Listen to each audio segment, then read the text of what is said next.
Ассаламу алейкум всем, ассаламу алейкум хазрат, хаумахадас и здравствуйте всем, кто нас слушает. Рад вас всех видеть, рад видеть хазрата.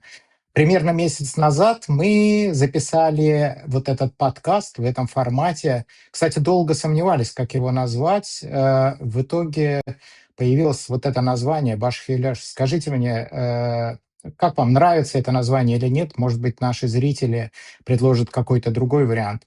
И что удивительно для меня, примерно за месяц оно набрало практически 3000 просмотров, довольно много комментариев. Комментарии были положительными, и мне кажется, этот формат понравился нашим зрителям. Что вы думаете, Хазрат, по этому поводу?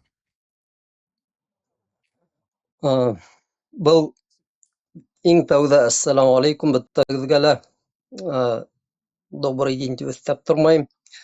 Һаумыһығыҙ, кем ҡарай? Мин уйлайым, был формат кешеләргә ни өсөн оҡшай? Бынан алда оҡшаш нәмә булмаған бит инде. Һәм беҙҙе ҡараусы күберәк Башҡортостандан, шуға оҡшап ҡалғандыр. Шундай ҙа сәбәп барҙыр тип уйлайым. Ҡайһы бер кешеләр барыбер ике телдә уйлай. Уларҙың баштарында ике тел йәшәй, рус теле һәм башҡортса аңлаһалар да, улар үҙҙәре русса һөйләшә, йә теге бөтөн нәмәне урыҫ теленә күсереп, урыҫ теленә һалып, шулай ҡабул итәләр. Бәлки шуға оҡшап ҡалғандыр. Һәм тағы ни бит инде, яңы кешеләр, яңы шәхестәр. Рәмил ағай менән быға тиклем беҙ бергә яҙҙырған булмағайны. Я тоже, кстати, так думаю. Еще одна вот такая мысль у меня появилась. Все-таки действительно довольно много людей в Башкортостане являются вот такими двуязычными. И, к сожалению, наверное, для многих башкирский язык вот все-таки вытесняется. И, ну, я скажу по себе, зачастую, например, рассуждение о каких-то относительно сложных вещах довольно трудно вот удерживать мысль. Ну, все понимают, наверное, когда изучаешь другой язык, когда разговариваешь не на основном языке, иногда очень важно держать нить вот этого разговора, и возможно, что вот этот наш двухязычный формат разговора помогает людям, для кого, к сожалению, башкирский язык не является основным языком общения. А таких, наверное, становится все меньше и меньше. Где-то вот держаться за эту нить разговора, понимать ее, стараться понимать. Так что я надеюсь, что даже какой-то обучающий смысл есть в этом видео. Дөрөҫ. Беренсенән шуны әйтергә теләгәйнем, ҡайһы бер теге яҙыусылар, беҙҙе ҡараусылар, тамашасылар килә лә кәңәш бирә башлай бит инде. Һеҙ әгәр тик башҡортса ғына һөйләшергә теләйһегеҙ икән, бөтөнләй урыҫ һүҙҙәрен ҡулланмағыҙ, тиҙәр бит. Ҡайһы бер һүҙҙәрҙе, ҡәрҙәштәр, мин алмаштыра алам. Мәҫәлән, формат тигән һүҙҙе беҙ әйтә алабыҙ боронғо һүҙ менән ҡалып. Ләкин беренсенән 90% башҡорттар был һүҙҙе бәлки аңламай, бына хәҙерге башҡорттар. Икенсенән ул барыбер, әгәр төбөнә ҡараһаҡ, ул бит инде ғәрәп һүҙе. Ҡалиб, ул ҡалып тигән һүҙ, ул 100% башҡорт һүҙе түгел, ул башҡортлаштырылған ғәрәп теленән килеп ингән. Шуға әгәр шундай һүҙҙәрҙе ишетһәгеҙ, ғәфү итегеҙ, беҙ бөтәһе алмаштыра алыр инек. Хатта телефонға ла, мәҫәлән, һәтиф тип әйтергә була бит. Ләкин күп кеше аңламаясаҡ. Шуға беҙ аңлайбыҙ кем менән һөйләшкәнде. Был беренсенән. Икенсенән, Рәмил ағай әйткән нәмә, күп кешеләр теге ике телдә уйлай, был дөрөҫ. Һәм беҙҙең ошо мана ҡалып, ошо шәкел, ошо формат ни өсөн кәрәк? Беҙ бит инде әйтәбеҙ, теге башҡорт телен тергеҙер кәрәк бит. Был бер көндә генә булмай, ҡәрҙәштәр. Бының өсөн йылдар кәрәк. Күп ошо киләсәк йылдар нисек үтәсәк, кемдер русса һөйләй, уға башҡа яуап бирәләр. Йә мәҫәлән, һеҙ теге берәй урынға киләгеҙ бит, аңлата алмайһығыҙ бит инде башҡорт телендә. Һеҙ рус телендә һөйләшәсәк кеүек. Хатта Башҡортостан шундай 100% үҙ аллы, бойондороҡһоҙ дәүләт булған хәлдә лә беҙ бөгөнгө көндә тотошлайы рус телен бөтөрә алмайбыҙ. Мына шуны аңлар кәрәк. Тағы бер нәмәне әйтеп китәйем, бәлки был айырым әйтелергә тейеш ине бит. Күп кешеләр бүгенге көндә мына әйҙәгеҙ алфавитты алмаштырайыҡ. Булмаһын урыҫ хәрефтәре, күсәйек әйтәйек унда. Кемдер латин хәрефтәренә күсәйек ти, кемдер ғәрәп хәрефтәренә күсәйек ти. Мына мин бындай нәмәгә ҡаршы, ҡаршы булғанды мин беренсе аңлатырмын әле һуҙыла. Ана шул сәбәп. Беҙ тиҙ генә бөтөн теләгән нәмәләрҙе үҙгәртә алмайбыҙ. Мына шул иҫәптән алфавит тулыһын ул йә латин хәрефтәре менән, йә ғәрәп хәрефтәре менән бүгенге көндә был ҡәрҙәштәр мөстәхил, нереально, русса әйткәндә. Шулай. Хазрат, опять скажу нашим зрителям, мы не договаривались, о чем будем разговаривать. И я даже специально сказал Хазрату: Хазрат, будем обсуждать тему разговора или пусть будет сюрпризом и секретом? И он сказал: я готов обсуждать без предварительного согласования. Но самое удивительное, что мы попали, кажется, вот в этот вайб вот этих мыслей, потому что то, что сейчас сказал Хазрат, на самом деле я лично немножко готовил в своей голове. Я именно об этом в том числе хотел поговорить. И о критике. Там были претензии. Хазрат неправильно говорит, хотя большинство было позитивными. Там что-то неправильно коверкает слова или еще что-то. И это тоже было важно. Я очень благодарен каждому зрителю, который оставил свои комментарии. Пожалуйста, подписывайтесь на канал, ставьте комментарии, обязательно скажите, где мы не правы. Если мы правы, скажите, что мы правы тоже. И несколько вопросов, таких заметочек. Вы знаете, если честно, мне довольно жарко. Тут во Франции наступил каникюль, тот самый. И Хазрат сказал вот это слово по поводу арабизмов или латинизмов, которые в том числе адаптированы на башкирский язык. Само слово «каникюль» во французском, «каникулы» в русском.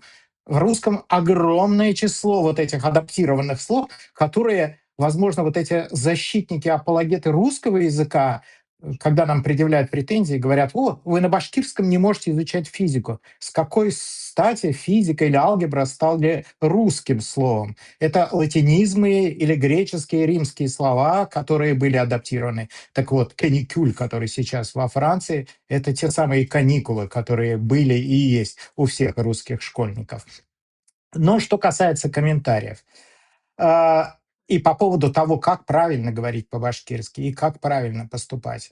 Один из комментариев мне очень понравился. Если не ошибаюсь, какая-то ханум, которая подписалась Флора Фауновна, написала мне: Рамиль, ты не башкир, ты стесняешься говорить на башкирском языке. То есть она меня вычеркнула из башкир. Что называется, что делать? А вопрос мой следующий, Хазрат, и очень сложный. А как определить, кто башкир? Беренсенән, һәр бер һүҙҙең төрлө мәғәнәләре була бит инде. Быны хәҙер әйтербеҙ, инеш һүҙ итеп мин дә әйтеп китәйем. Беҙ Рәмил ағай менән алдан һөйләшмәнек. Ни өсөн? Сөнки үҙенә күрә бер ҡыҙыҡ бар инде. Әгәр алдан һөйләшеп ҡуймаһаҡ, нимә тураһында һөйләшергә? Үҙенә күрә бер сюрприз була инде бит. Нәйгә? Һүҙҙәрҙең мәғәнәһенә килгәндә. Мына беҙ әйтәбеҙ ғәрәп, әйтәбеҙ башҡорт, һәм икенсе төрлө һүҙҙәр: ғилем, фән, культура. Бында беҙ телдәргә айырмайбыҙ. Ниндәй һүҙҙәр аҡылға килде, шуларҙы әйттем инде бит. Һәм мына милләттәргә килгәндә, әйтәйек, башҡорт. Кем ул башҡорт? Беҙ ҡайһы йәһәттән ҡарайбыҙ? Әгәр кемдеңдер, мәҫәлән, архивта яҙылған икән, мына олатаһы башҡорт, тибет. Беҙ шуны ҡарайбыҙмы? Әллә беҙ башҡортлоҡҡа ҡарайбыҙмы? Был да бит инде айырым мәғәнә. Кеше була ала, мәҫәлән, архив буйынса 100% башҡорт атаһы яғынан, әсәһе яғынан, ләкин бөгөнгө көндә ул хатта ишетергә лә теләмәй. Шул башҡорттар, башҡортлоҡ тураһында теле лә юҡ, дине лә юҡ, бер нәмә лә юҡ. Шундай кешеләр күп. Һәм шулай уҡ була, ҡәрҙәштәр, сәйәси аңлам.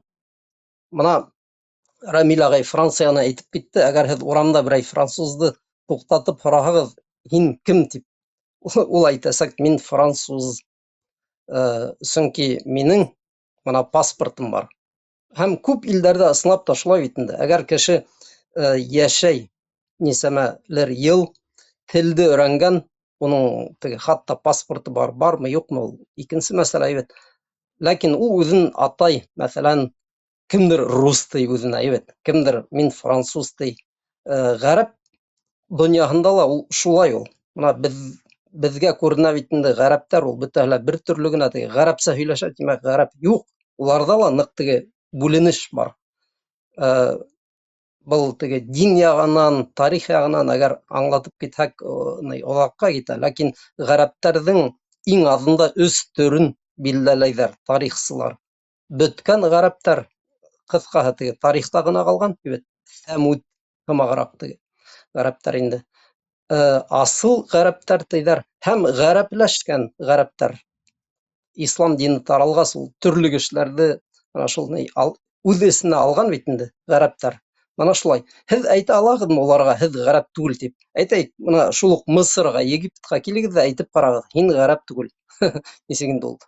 Һин ғәрәп түгел. Ул быуаттар буйы һөйләшә ғәрәп телендә, ул башҡа телде белмәй.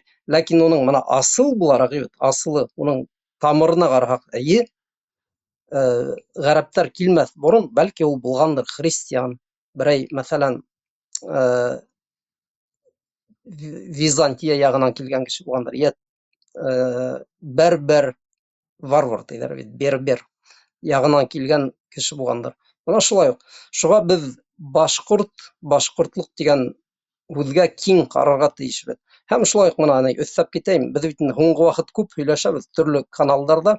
Башҡортостандың киләсәге, кемдәр буласаҡ башҡорт, бына шул йәһәттән дә күп уйҙар әйтелә, улар миңә оҡшай. Һәм файҙалы уйҙарҙың береһе, әгәр кеше башҡорт иленә килеп, башҡорттарға, башҡорт иленә, башҡорт теленә, еренә хеҙмәт итергә әҙер, башҡорт телен өйрәнгән икән, беҙ уны, әлбиттә, сәйәси яҡтан башҡорт тип ҡабул итәбеҙ, әлбиттә. Ә кемгә оҡшамай, ул ҡарай ала, мәҫәлән, нәҫеленә, ниндәй быуын, олатаһы кем булған, был, әлбиттә, икенсе мәсьәлә. Уныһы ла, әлбиттә, инде ул. Һин, бәлки, берәй 50 йыл кешегә бәйләнә алаһыңдыр, башҡорт түгел тип. Кеше 100 йыл йәшәһә, ошо халыҡ араһында, кемдер килеп әйтә аламы уға, һин башҡорт түгел тип? Әлбиттә юҡ. Башҡорттар, әгәр иғтибар итһәгеҙ бит, был һүҙҙе йомғаҡлап, быны ла өҫтәп ҡуяйым, әгәр тарихты уҡыған кешеләр иғтибар итһә, башҡорттар бит инде төрлө яҡтан килгән ҡәүемдәрҙең бер ҡәүемдәрҙең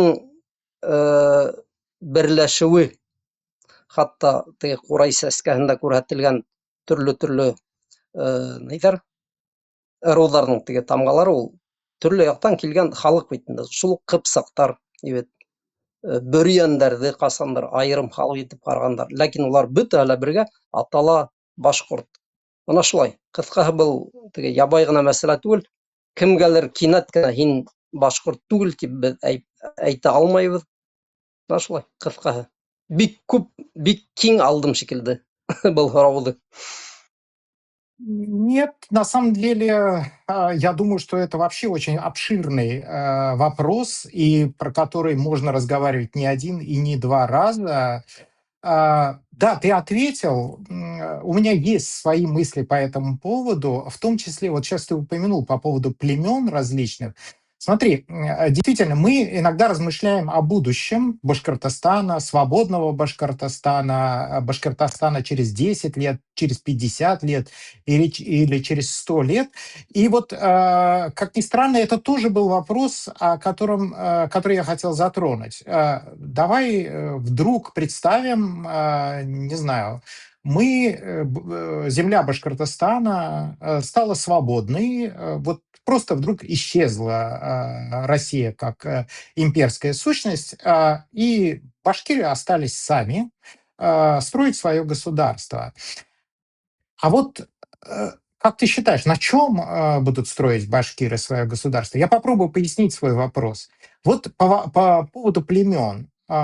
А как ты думаешь, сейчас многие знают, к какому они племени принадлежат? А нужно ли знать, к какому племени они принадлежат? И если сейчас возможность каким-то образом восстановить вот принадлежность к какому-то племени, то есть каким-то образом поднять, и нужно ли это сделать сейчас?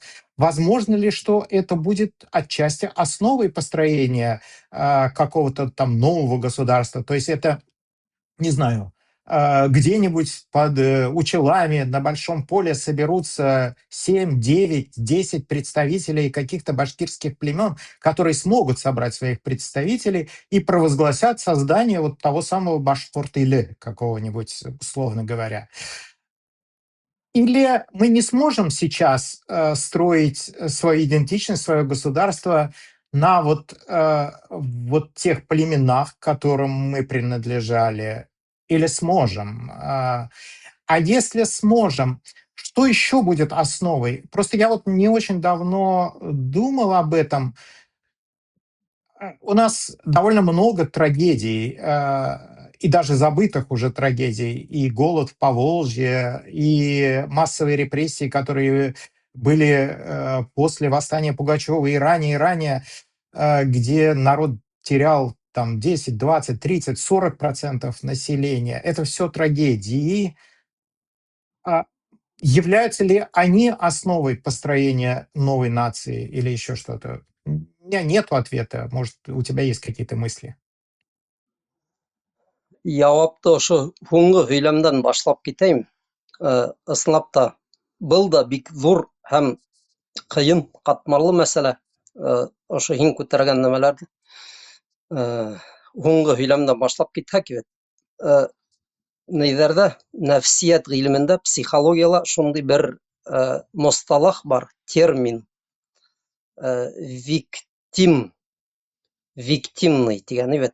Ягъни кеше үҙен һәр Мгм. ваҡыт ҡорбан итеп күрһәтергә теләй. Был була ғаиләнең эсендә, был була ниндәйҙер йәмғиәттә һәм йыш ҡына хатта ниндәйҙер халыҡтарҙа ла була. Үҙ-үҙеңде теге ҡорбан итеп күрһәтеү. Мана мине бөтәһе лә рәнйетте, мине ҡабул итмәйҙәр, мине танымайҙар теге бөйөк кеше итеп, тип кеше һәр ваҡыт теге үҙен нисектер. Бына ҡыҫҡаһы үс тигән нәмә, үсегеү, үс тигән Мгм. нәмәне Мгм. үҙенең теге йәшәйешенең аҫтына һала. Был дөрөҫ түгел. Бөтәһе лә әйтә бит инде бит. Был ҡаралған элек-электән. Кеше шулай үҙен тотһа, ул үҙенең теге тормошон ғына ағыулай. Былай оҙаҡ йәшәп булмай. Тик мана фәлән йылда булған геноцид беҙҙең халыҡтың, тимәк, мана шул йылдан беҙ теге этәрелеп нимәлер ҡорабыҙ. Виктимное поведение тип атайҙар рус телендә. Ни өсөн мин хәҙер ҡайһы бер һүҙҙәрҙе ҡушам, сөнки кешеләр аңламаясаҡ. Әйттек бит инде, теге еңелерәк булһын өсөн. Ҡыҫҡаһы, былай булмай. Тормош улай эшләмәй. Ғаиләнең эсендәме, йәмғиәттә булһа ла, теге берәй дәүләттә булһа ла, тик мана ҡорбанлыҡ уйы менән ғына алға барып булмай, ҡәрҙәштәр. Сөнки был бик тар мәсьәлә. Беҙҙе ҡайҙалыр рәнйеттеләр, шуға беҙгә бөгөн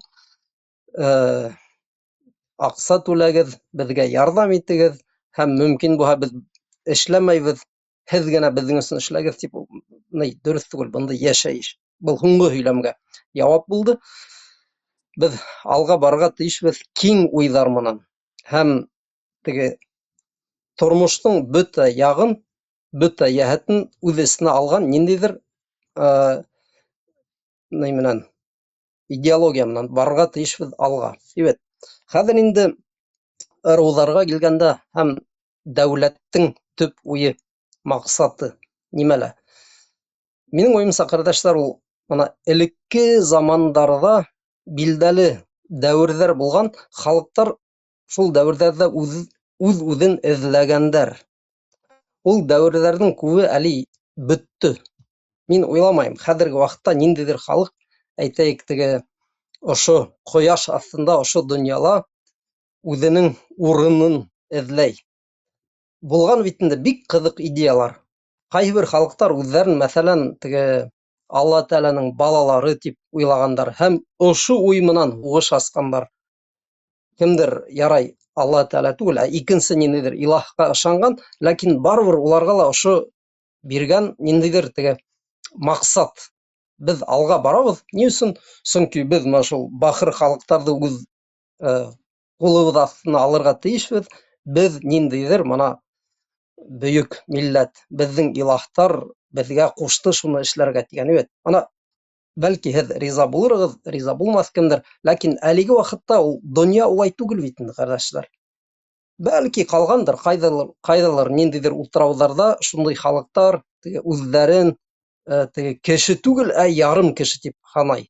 Улар ниндәйҙер илаһтарҙың балалары һәм бөтөн донъя уларҙың аҫтына булырға тейеш тип. Мин күҙ алдына килтерә алмайым. Ундай халыҡтар булһа ла, әлеге ваҡытта ошо донъяның теге тотош ландшафтында улар бер нимәлә теге өҫтәмәй.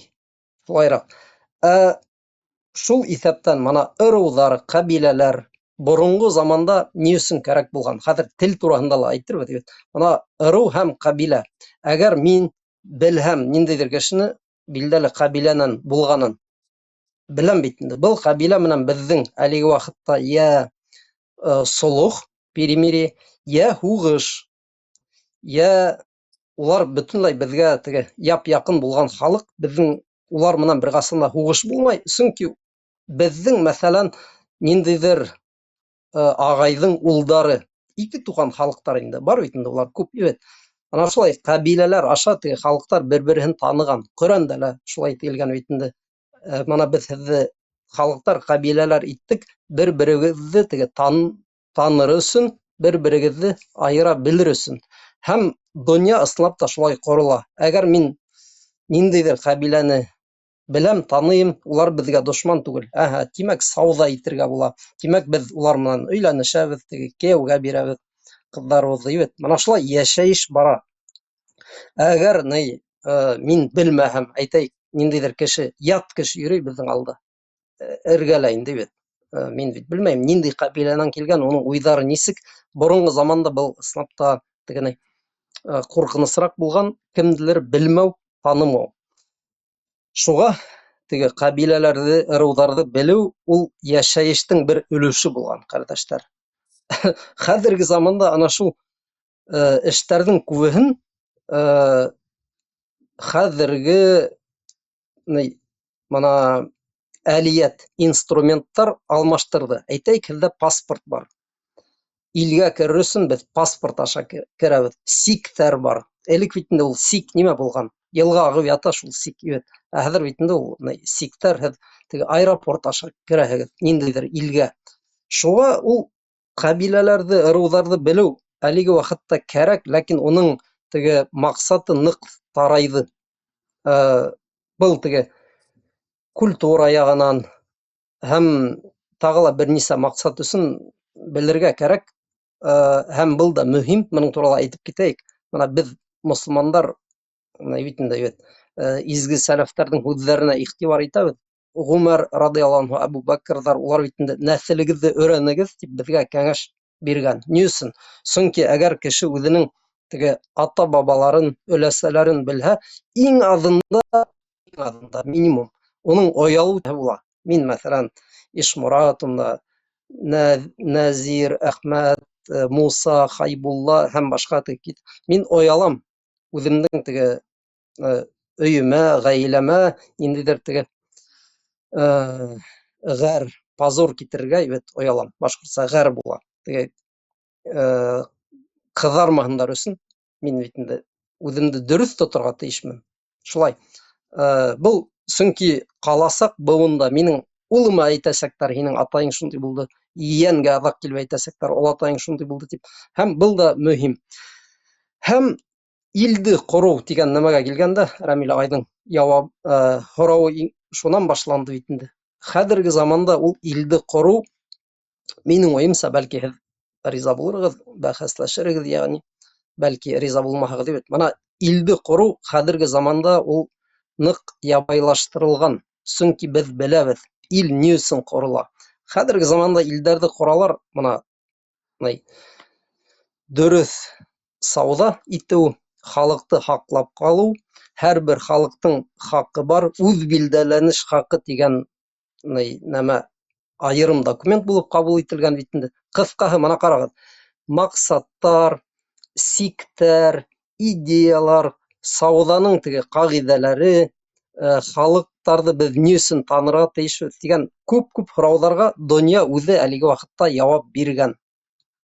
Шул. Һәм был җаваптар теркәлгән төрле документлар менән. Кешеләр үз телендә һөйләшергә теләйме? Теләй. Уларның шундый хакы бармы? Бар. Бер халык икенче халыкты рәнҗетергә тиешме? Юк, рәнҗетергә тиеш түгел. Түгел, элекке дәвердәге менә без Алла Тәгаләнең балалары, без һезне теге басып алырга тиешбез дигән ундый нәмәләр юк. Хәзерге дөньяда күп сорауларга җаваптар бирелгән. Һәм мин уйлайм, күп халыклар өчен был идея дигән нәмә ниндидер теге рәсми документларга әйләнеп беткән. Җавап бирә алганымдыр дип ышанам, Рамил агай. Спасибо большое. Я говорю, мне кажется, это очень обширный вопрос, о котором можно очень долго разговаривать. И я очень попрошу наших зрителей, которые, Аллаверс, все-таки нас будут слушать, поспорьте или согласитесь с Ишмурат Хазратом, скажите обязательно, в чем он не прав. Может быть, именно только племя является основой для построения чего-то нового, а может быть, это совсем не важно. И тоже напишите, а вы знаете, если вы башкир, знаете ли, к какому племени вы принадлежите, вообще значит ли для вас что-то это? И второй момент тоже, а может быть, кто-то захочет или попробует написать, в том числе то, о чем говорил Хазрат, а что вы, вот как башкир или, не знаю, не башкир, житель Башкортостана, вообще можете показать, предъявить, что называется, и обозначить всему остальному миру, и, как ни странно, даже, может быть, человечеству? Я тут совершенно случайно, как бы пафосно это ни звучало, оказался на Венецианской биеннале, художественная выставка, архитектурное, гламурное мероприятие. И там, ну, есть такое понятие, вот этот перформанс, представление, связанное с какой-то художественной, культурной, музыкальной, архитектурной вещью.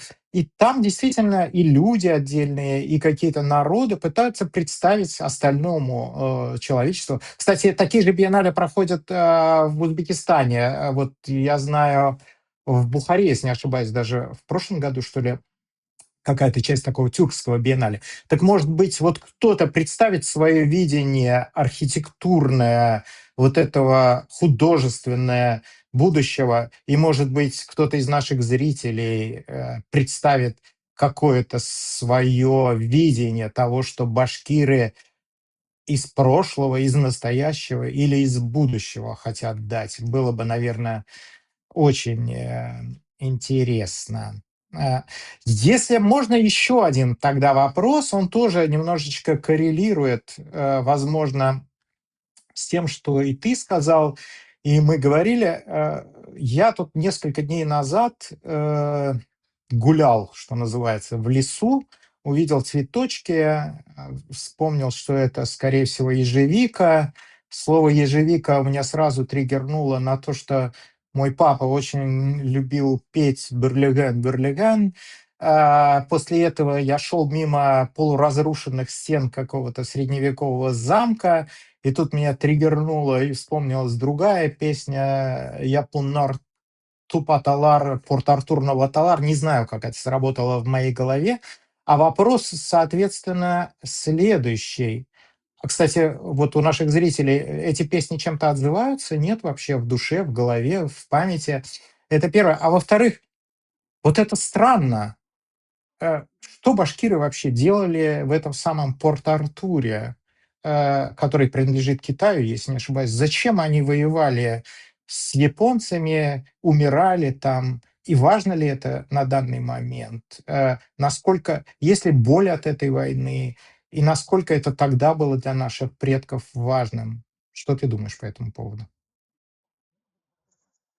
Был йырҙарҙы мин дә беләм. Бәләкәй саҡта ишетә торғайным ғына түгел, беҙҙе йырлата торғайнылар. Ошо Порт-Артур, төрлө башҡа йырҙар, теге ай былы-былым һуңғы ваҡыт йырлана бит инде бит. Мин уны ишеткәс аптырап киттем. Күптән теге онотолған, беҙгә бәләкәй саҡта шул ятлата торғайнылар инде ҡыҫҡаһы. Порт-Артур тигән йырҙы мин бәләкәй саҡтан белә инем. Унда 3-5 йәштән бәлки.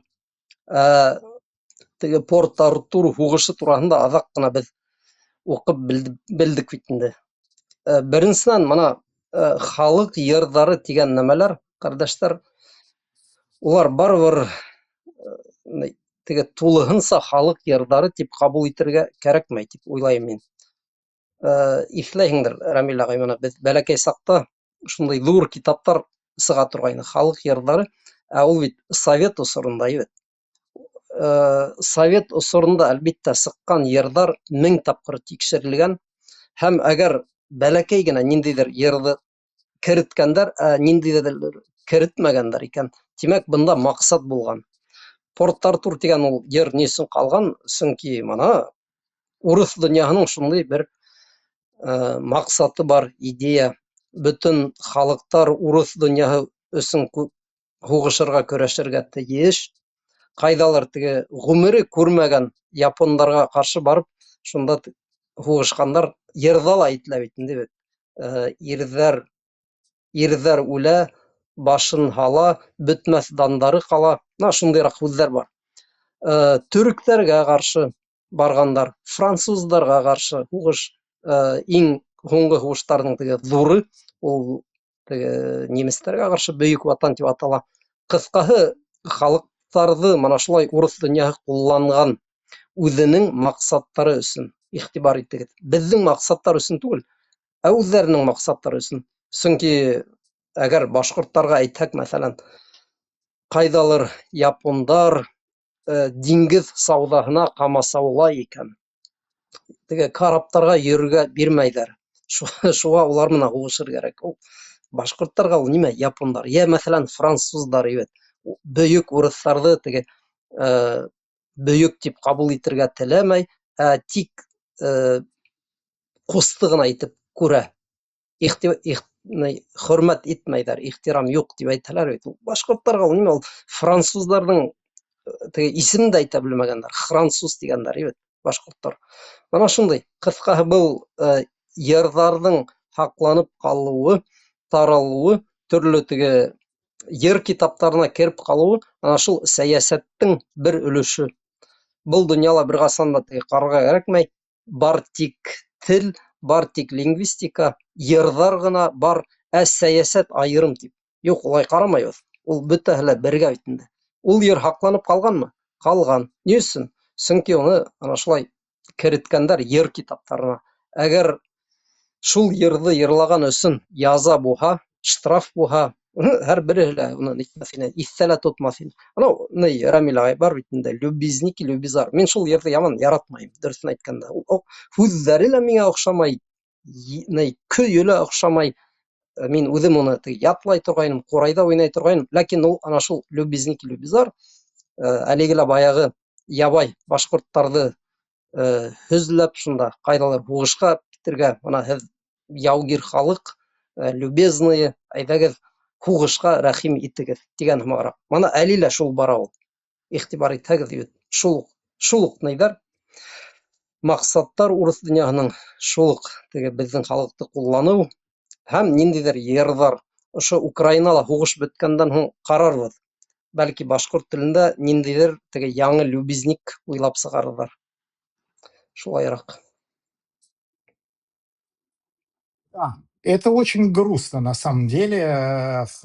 Начали, что называется, с песни, и тоже такая глубина скрывается всяких вопросов в связи с тем, действительно, какие песни были одобряемые, и что появятся ли какие-то сейчас новые песни, или, возможно, что вот эти участники войны против Украины, башкиры теперь будут петь «Матушка Россия», наверное, потому что, ну, вряд ли другой песню им дадут петь. Не знаю, не знаю. Это очень такой тоже грустный, наверное, вопрос. Может быть, опять наши зрители что-то подумают по этому поводу. Тогда, не знаю, может Йырҙарҙың, быть... бер генә һөйләм. Йырҙарҙың халыҡҡа тәьҫирен, теге ябай тип ҡарарға ярмай. Ҡытайҙарҙың бер шундай мәҡәле бар икән. Ниндәйҙер халыҡҡа закон яҙған кешеләрҙе күрһәтмәгеҙ, уларға кем йырҙар яҙа, шуны күрһәтегеҙ тип. Шундайыраҡ мәғәнәлә инде. Ҡыҫҡаһы, ниндәй йырҙарҙы йырлай халыҡ, тимәк, уның рухи донъяһы ла, күңелдәге хәләте лә шундай. Был мөһим. Сөнки ул законды күп кеше уҡып та тормай, ул хатта белмәй. Кем уҡып ултырыр инде ул? Конституцияны уҡымайҙар бит инде кешеләр, халыҡ. Ә бына йырҙар менән улар йәшәйҙәр, йырҙарҙы йырлайҙар. Шуға был, әлбиттә, мөһим мәсьәлә. Ана шул тағы бер дә әйтәбеҙ, төрлө теге Порт-Артурҙар, Любезниктар, Шайморатовтар, генералдар менән беҙҙең халыҡты билдәле халыҡҡа әйләндереп алғандар. Шулай, аяныс. Да, ну, конечно, внутренние ощущения и то, как народ вот осмысливает какие-то события, это, наверное, действительно очень важно. И в этом плане хотелось бы, конечно, может быть, тоже услышать, что если вы живете в Башкортостане, ваши родственники живут в Башкортостане, что они вообще думают, чем они вообще сейчас озабочены? Может, мы вообще говорим о вещах, которые никому не интересны? Знаешь, я тут пару недель назад, мне показалась довольно интересная вещь на канале ЮТВ, телевизионном канале, который показывают еще в Башкортостане, вышло интервью Натальи Зубаревич. Она тоже экономист, живет в России. В общем, она не сказала ничего нового, на самом деле. Кому интересно, посмотрите обязательно. Там просто статистика кое-какая. Но я на другое хотел обратить внимание. Я просто почитал комментарии под вот этим сообщением, под этим видео. Это видео было, в общем, говорю, про экономику и немножко про сравнение Башкортостана и Татарстана. И, прям скажем, сравнение, мягко говоря, не в пользу Башкортостана. Башкортостан проигрывает с точки зрения экономики по всем статьям, по зарплате, по экономике, по всему, по всему. Но я говорю даже не об этом. Я про комментарии. И комментарии были... Действительно, большинство людей согласны были с тем, что вот что-то не то творится вокруг экономики, в ощущениях жизни. И для меня было удивительным несколько комментариев, в которых фактически единственным светлым таким пятном, что ли, в истории они называли время, когда президентом, единственным, да, фактически, был Муртаза Рахимов. И люди говорят, что это для Башкортостана был единственный момент, когда вот он не был таким затюканным, проводил какую-то свою политику. Есть ли ощущение, что вот это желание и ощущение вот этой несправедливости, оно сохранилось в людях? И есть, может быть, не до конца осмысленное вот это желание что-то изменить и вернуть какую-то самостоятельность? Ты как думаешь? Беренсенән, Мортаза Ғөбәйдулла улы Рәхимов тураһында әйткәндә, йыш ҡына кешеләр бит инде билдәле дәверҙе берәй башлыҡ менән бәйләй. Һәм улар ошо дәверҙең ниндәй булыуын ана шул кешенән күрә, ҡыҙғанысҡа ҡаршы. Әйтәйек, теге Советтар Союзы көслө булған ваҡыт, ул Сталин менән бәйле. Йәнәһе, мына Сталин шул ҡатын аҡыл эйәһе, уның башы шул тиклем эшләгән, ул ошо илде күтәргән тип. Юҡ, был дөрөҫ түгел. Ул ана шул заманда йәшәгән. Был, әлбиттә, теге ябайлаштырыу юлы менән барһаҡ, кемгәлер теге еңел генә күренә, һәм хатта оло теге аҡыл эйәләре ана шул илдең ниндәй булыуын Сталин менән бәйләй бит инде. Бына бөйөк аҡыл эйәһе. Беҙ бит беләбеҙ, ул теге империяны емергәндә ниндәй кешеләр ҡатнашҡан, ни тиклем теге аҡыл эйәләре ҙур, һәм күпмеһе унда үлеп бөткән, күпмеһе бер-береһен атып бөтөргәндәр. Сталин мана шул теге тулҡындар, теге янғын, емерелеү бөткәндән һуң килеп сыҡҡан бер бәндә, ошо илдең башында. Нисек ул килеп сыҡҡан, был икенсе мәсьәлә. Хәҙер кереп тормайыҡ. Ләкин әгәр кемдер уйлай икән, ошо илде күтәргән Сталин, теге һүҙҙәр уйлап сығаралар бит инде. Һуҡа. Беләгеҙме нимә һуҡа? Саха була русса, һуҡа менән алды илде, йәҙрә бомбаһы менән ҡалдырҙы тигән теге шундай һүҙҙәр, йәнәһе Черчилль әйткән, ҡайһы берҙәре теге Черчилль улай тип әйтмәгән тиҙәр, ул Бына уны ысынлап та ниндәйҙер теге даһи, гений итеп күрһәтәләр. Ул бары тик ана шул дәүерҙә йәшәгән бер бәндә. Әгәр ул булмаһа, мәҫәлән, булыр инде икенсе ул Берия шул хаттым ныҡ айырылғанмы Сталиндан, әгәр уйлап ҡараһаҡ. Быны ярай. Бына шулай уҡ беҙҙең башҡорт халҡы ла теге ныҡ ошо Советтар Союзынан һуң килгән дәүерҙе Рәхимов менән бәйләй. Был Рәхимов менән бәйләүҙән түгел, ҡәрҙәштәр, ул заманаһы шундай ине. Унда Русия тәүҙә емерелеп, ул яңынан теге лега һымаҡ, ян-яҡтан үҙен кире йыйып алды. Әлеге лә баяғы алдап бөтәһен дә, Кавказды алдап, татарҙарҙы алдап, башҡорттарҙы алдап йыйып алды. Мана шул ваҡытта ул Рәхимов биргән азатлык түгел, ул илдә булды шундай хөрриәт, иреклек, азатлык. Сөнки тотошлай емерелгән илдә кем генә, нимә генә эшләмәне бит инде. Һин, Рамил ағай, ул замандарҙы иҫәйһең, кем, ниндәй генә диндәр килеп сыҡманы.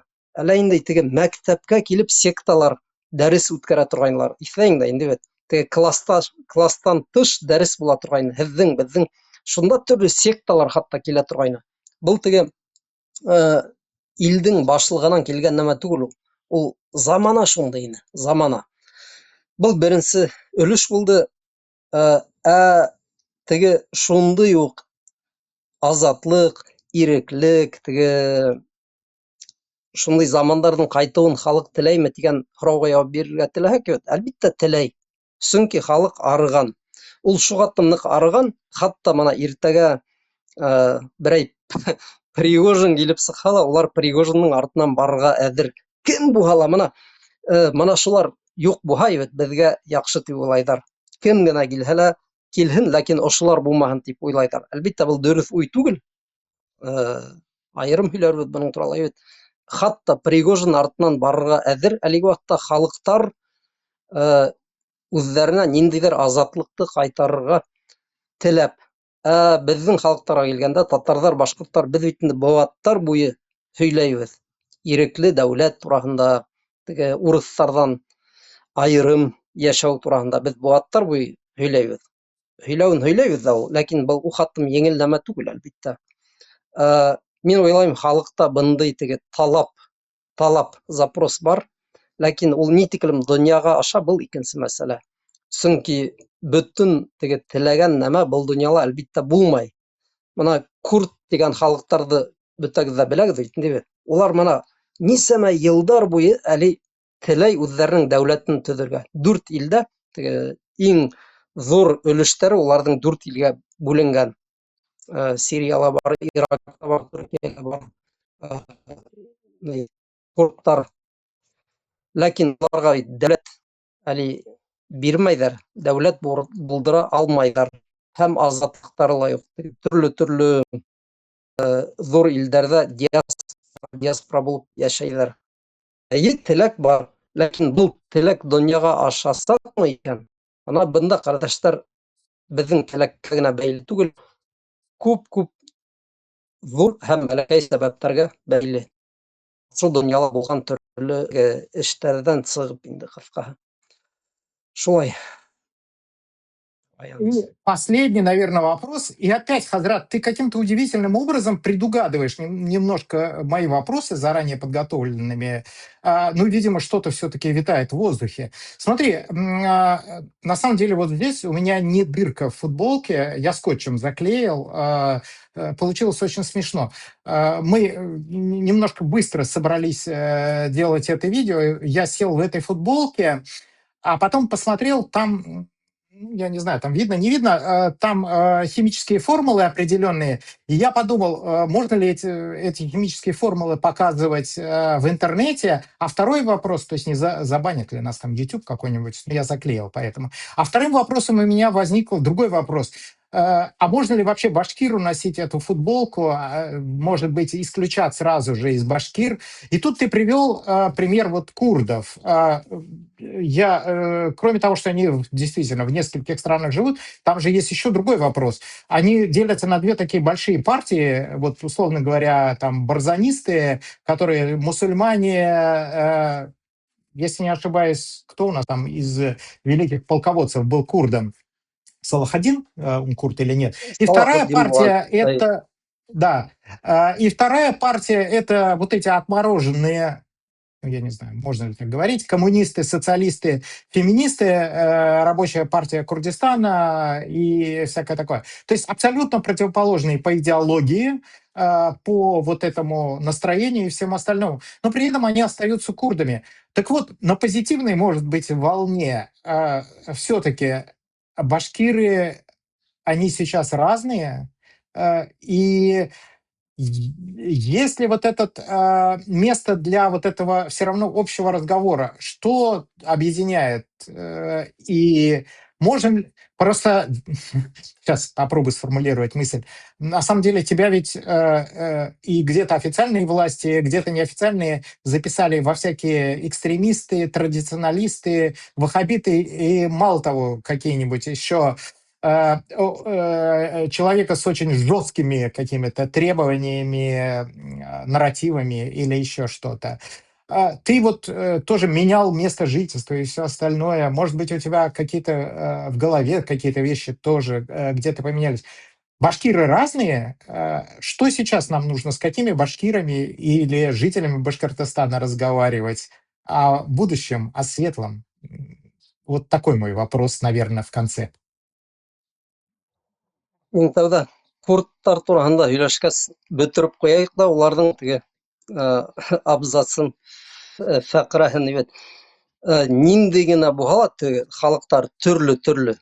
Уларға барыбер мына айырым берәй ер биреп, дәүләтен төҙөтһәләр, был яҡшы, минең уйымса. Мин һәр ваҡыт шундай уйҙа булдым. Ана кемдер әйтә, ул курдтар бит инде бер телдә һөйләшһә лә, теге диндәре төрлө, теге бер-береһен яратмайҙар. Һуң ул һәр бер халыҡ шундай. Урыҫтар да шундай. Мына ғәрәптәрҙе алайыҡ. Ғәрәптәр араһында күпме христиандар бар, атеисттар күп уларҙың араһында, ләкин улар һыйыша бит инде. Төҙөгәндәр ниндәйҙер дәүләттәр, бер генә түгел, бер нисә дәүләт йәшәйҙәр. Иң тәүҙә буһын дәүләттәре үҙ-ара улар нисек аңлаша ала, уларҙың эске эше. Мына мин шай күрәм инде. Әгәр дәүләт булмаһа, һаман шул һуғыш дауам итә. Мана ни өсөн әлеге донъяла шундай аңлайыш, килешеүҙәр бар бит инде. Һәр бер халыҡтың үҙенең дәүләте булырға тейеш. Ни өсөн бирмәҫкә? Ғәрәптәрҙең 21 дәүләте бар. Курдтар да күп, уларҙың бер дәүләте лә юҡ. Дөрөҫ түгел. Бирмәһәң, әлеге лә баяғы һаман шул секталар, һуғыш, ҡан ҡойош, теге кемделер шартлаталар, кемделер унда сәсеп китәләр. Нимәгә ул? Мына үҙҙәренең теге ҡаҙанының эсендә кайнаһындар, нык теләһәләр, ибет. Улар теге кемендер төрмәгә утырталармы, утыртмайҙармы, уларҙың эше бит инде, ибет. Шуға һәр бер халыҡтың буһын үҙенең өйө. Йөрөмәһендәр ҡаңғыртып икенсе халыҡтарҙы. Теге кемдеңдер ишегенең төбөнә килә, кемдеңдер тәҙрәһенә таш бәреп китә, кемдеңдер гаражына кереп йоҡлай тигән һымағыраҡ. Юҡ, һин урамда йөрөмә, бына әгәр халыҡ бар икән, буһын уның үҙенең өйө. Үҙенең өйө ул дәүләт. Башҡорттарға килгәндә, эйе, әлбиттә, беҙҙә лә төрлө теге диндәр бар, ләкин беҙгә әгәр, бына әйтһәләр, алығыҙ ошо һеҙҙең айырым дәүләт, нисек теләйһегеҙ йәшәгеҙ, мин уйлайым, беҙ барыбер аңлаша алыр инек. Беҙ аңлаша алыр инек. Барыбер, мына туғанлыҡ тигән нәмә бар бит инде, бит. Туғанлыҡ ептәре. Хатта минең, әйтәйек, 2 туған, 1 туған унда мосолман булмаһа ла, беҙ барыбер туғандар, беҙ аңлаша алабыҙ. Мына ғәфү ит, мына хәҙер мин намаҙ уҡыйым. Намаҙ уҡығанда һин теге музыкаңды һүндереп тор. Ебет, ярай булды. Я, мәҫәлән, һин ҡайҙалыр сығып китән икән байрамға, иптәштәрең менән араҡы эсергә. Мин һиңә әйттем дә бөттө. Мин һине теге бының өсөн туҡмап тормайым. Был һинең үҙеңдең юлың. Ләкин беҙ барыбер мына бер өйҙөң эсендә йәшәйбеҙ. Был һинең эшең, был минең эш. Ошо дөйөм эштә бергә булабыҙ, ҡайһы бер нәмәләрҙә айырым булабыҙ. Мына шулай уҡ дәүләттә шулай йәшәйҙер ул. Был, белмәйем, бәлки ныҡ теге үтә оптимистик уйҙыр. Ләкин мин быға ышанам. Сөнки әгәр һәр бер дәүләткә ҡараһаҡ, унда ла халыҡтар шулай йәшәй. Мына төрөктәр бер төрлөмө? Юҡ, бер төрлө түгел. Күпме унда ата төрк яҡлылар менән мосолмандар күпме һуғышалар, ирешәләр. Тиҙҙән 100 йылдан, тиҙҙән түгел, 100 йылдан ашып китте, ебет. Шулай йәшәйҙәр бит, йәшәйҙәр. Төркиә шуғатым насар илме? Юҡ, ул үҫешә.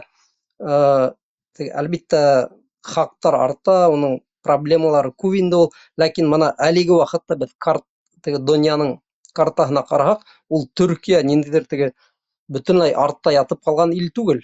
Былай көслө генә, матур ғына, урамдары таптаҙа, халыҡ тырыша, халыҡтың эш хаҡтары байтаҡ. Йәшәйҙәр бит, йәшәйҙәр. Ә улар төрлө. Хатта улар бөтәһе лә төрөк тә түгел. Төрөксә һөйләшәләр, ләкин араларында теге төрлө халыҡтар ҙа бар бит. Мына шулай уҡ беҙ, башҡорттар, татарҙар, айырым-айырым үҙ дәүләттәребеҙҙең эсендә йәшәһәк, мин уйлайым, беҙ бер ҙә һәләк яҡшы йәшәй алыр инек. Шундай уй. На этой позитивной, нацеленной в будущее ноте, мне кажется, как раз и нужно завершить это видео, этот подкаст. Обязательно, пожалуйста, подпишитесь и прокомментируйте, что вы думаете по этому поводу. К сожалению, не про все удалось поговорить, но уже и так заняли много времени. Всем до свидания и последнее слово Хазрату. Дөрөҫ, мин Рәмил ағайға ҡушылам. Мына ошонда күтәрелгән мәсьәләләрҙе, ҡәрҙәштәр, һеҙ үҙегеҙ Башҡортостанда ултырып күтәрә алмайһығыҙ. Ләкин килегеҙ, уйҙарығыҙҙы теге аҫта яҙығыҙ, аҫта яҙа алмаһағыҙ, берәйһе аша теге биреп ебәрегеҙ. Ошо күтәрелгән мәсьәләләрҙә һеҙҙе лә ҡатнашырға саҡырабыҙ. Бөтәгеҙгә лә әссәламу алейкум.